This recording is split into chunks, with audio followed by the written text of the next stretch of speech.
Welcome to France 24. I'm Ketavan Gorjastani. In this edition of Reporters, we head to Spain, specifically the Toledo Training Command Center. It's one of the EU's largest military training centers, and there, hundreds of Ukrainian civilians are trained before heading to the front lines back home.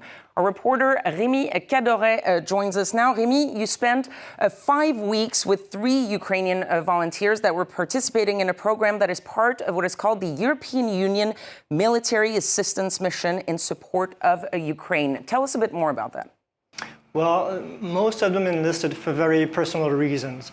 Either they had relatives or friends already serving on the front line, and they decided that after a year and a half into the war, it was their time to serve also.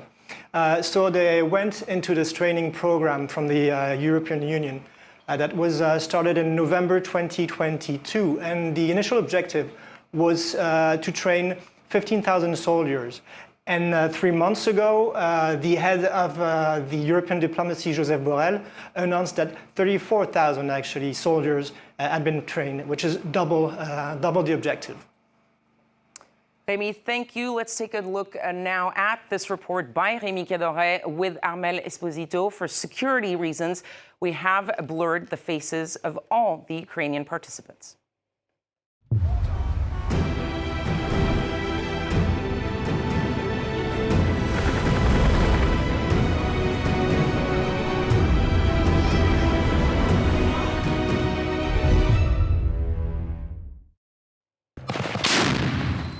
Since the start of the war, Ukraine has reportedly lost about 200,000 soldiers, killed or injured. 20% of its forces. To allow the Ukrainian army to continue its fight, every month thousands of new recruits are trained thanks to a European program. In a year, Spain has prepared 4,000. Right, let's do that exercise again.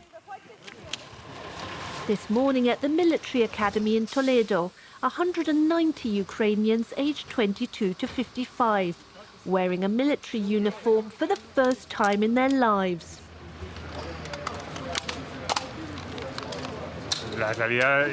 We can't reproduce reality 100% because we're not going to shoot at them.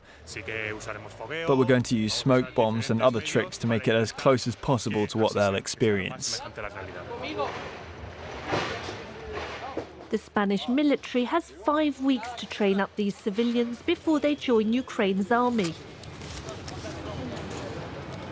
We followed 3 of them throughout the course.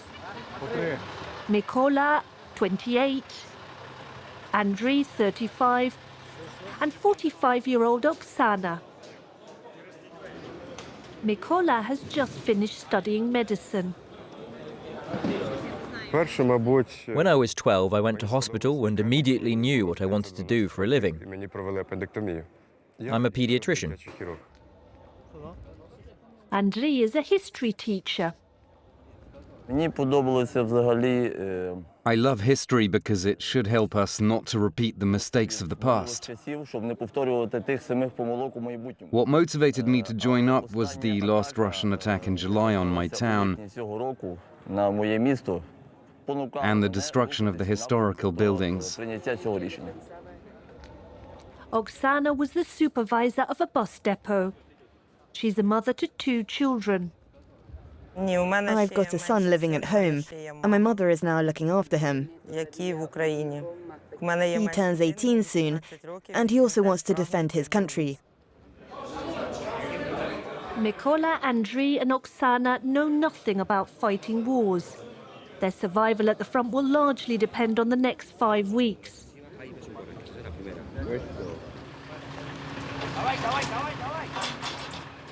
The battle in Ukraine has turned into siege warfare. The Spanish military trainers work here to match reality on the ground as much as possible. This very mixed group, composed of volunteers and civilians called up, are going to camp out for 48 hours in the middle of the countryside and learn to defend their position. We're going to assign each team a sector that they have to defend. Once they've set up their camp and dug trenches, we'll make one Ukrainian the head of the group and put them in charge of drawing up a defense plan.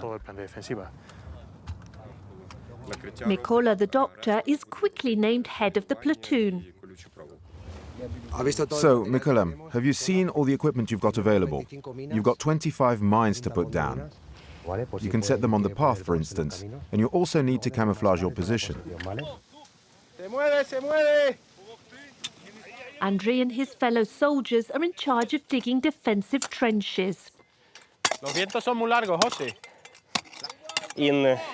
In my life, I'm not doing this. It's my first. When I come here, I don't know what is this and how I this. Since I don't know, it's all first. But it's neat. It's need know any man. As the camp progresses, Mikola discovers he has a talent for placing landmines strategically. Oh, Denise. We are looking where is good position for enemy. So there is good position for enemy. And there's our positions, and he will try to go through road. And this, oh, that's good position. We cannot, he cannot shoot because there is like small mountain, and he will try. Enemy will try to take this position and to hop shoot. But there is mine. It's look. You understand? The average age of these recruits is 40, an additional challenge for their instructors. At the start, there are a lot of recruits who say, "But what am I doing here? I don't know anything about the army." But as time goes by, then they understand that all the exercises we're teaching them will be very useful for their survival, and also for Ukraine's victory. And the majority of them become motivated.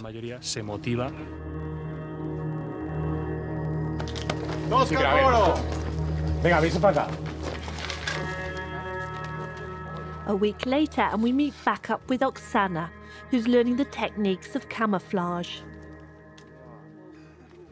I volunteered because my son is at the front and my husband too.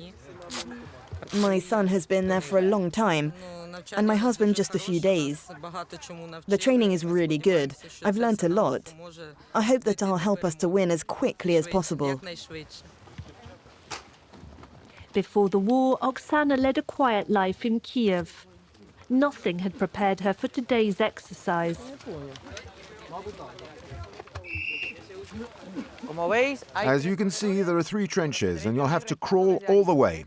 The good news is that they're going to be shooting over your heads with 2 machine guns, so no one can stand up or kneel up in the trenches. Is that clear? Right, let's go.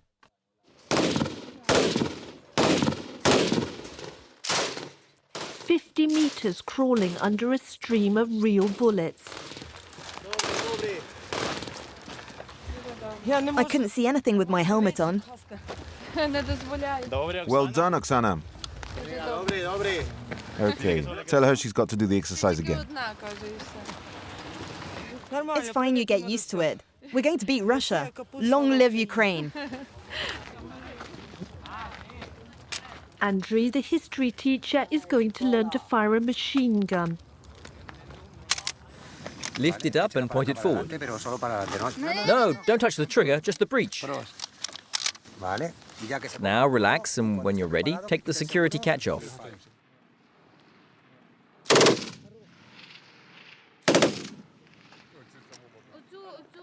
That's fine, you can stop. The exercise is over.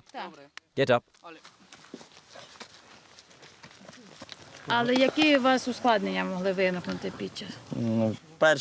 It's the first time I've ever held a weapon. I've never fired a shot in my life. I have no experience. And You get scared when you... yes, yes. Why? Because I don't want to kill anyone.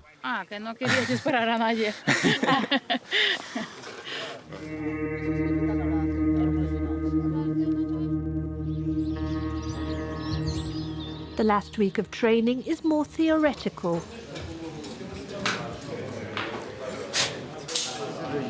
Mila, can you come here a moment, please? At this stage, the interpreters are more indispensable than ever. Take the breach apart and clean it well. Check that everything works perfectly. That's very good. Oksana is now able to reassemble her assault rifle in under 3 minutes. I'm not frightened of weapons. I'm careful with them. Now they're part of my job, and we shouldn't be frightened of our jobs. I have to know how to use a weapon to defend my country. It's really hard. I'm frightened for them. I know that while they're here, they're safe. Nothing will happen to them. But when they leave, their life will be in the hands of God. And so I really wish them well, and I admire them.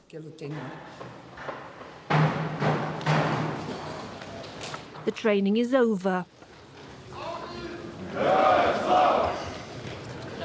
Oksana, Mikola, and Andrei receive a combat certificate. In a month from now, they'll be at the front.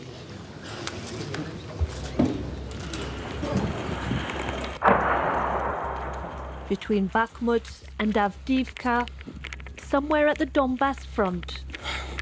Despite the communication difficulties, we kept in touch with the 3 soldiers. After an additional course in Ukraine, Andrei has joined a tank battalion. He sends us a video of his first impressions.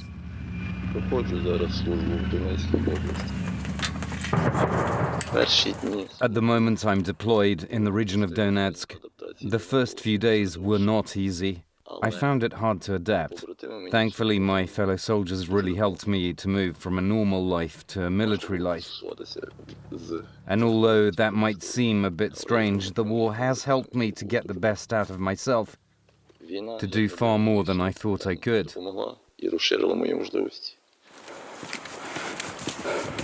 Mikola, the young doctor, is currently still behind the lines. He talks to us via WhatsApp. I'm serving in the airborne assault troops and I'm a battalion doctor. At the moment, I'm relatively safe and dealing with non-combat diseases. I monitor blood pressure, pneumonia, ambulatory surgery.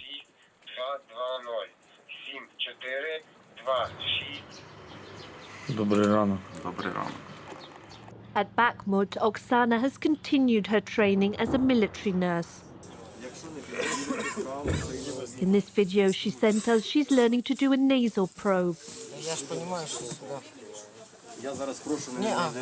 In January, she was deployed to the front. In her last message, she reminded us that the intelligence service requires her face to be blurred in any footage. The Ukrainian army takes great care over information given out from the front. Andrei tells us several recruits who trained with him in Spain have recently been injured or killed in combat.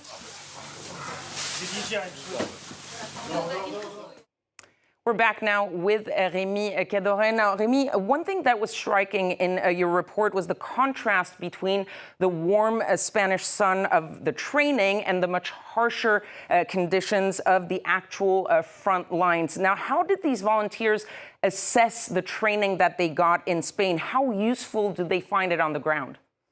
Well, they were very satisfied indeed with the training that was provided. We have to bear in mind that none of them had any basic training as a soldier, and they were in pretty poor physical condition also. So they had to learn everything in a short period of time: shooting, mining and demining,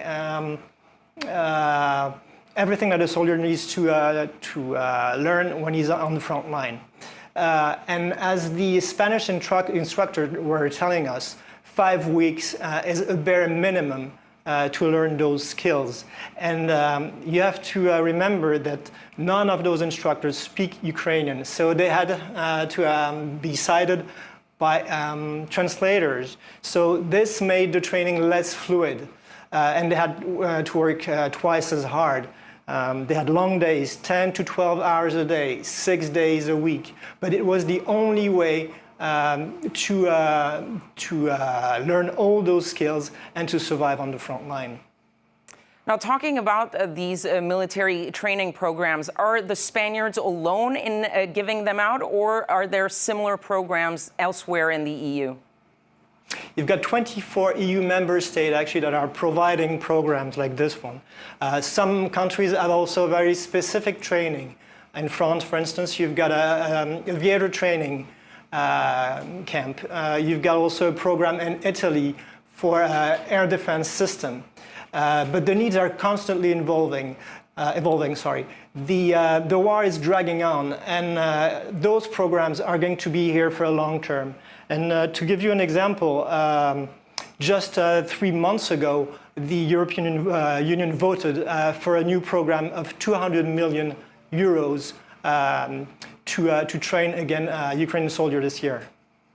Rémi Cadoret, thank you very much for your report, and thank you for watching Reporters. Do stay tuned for more on France 24.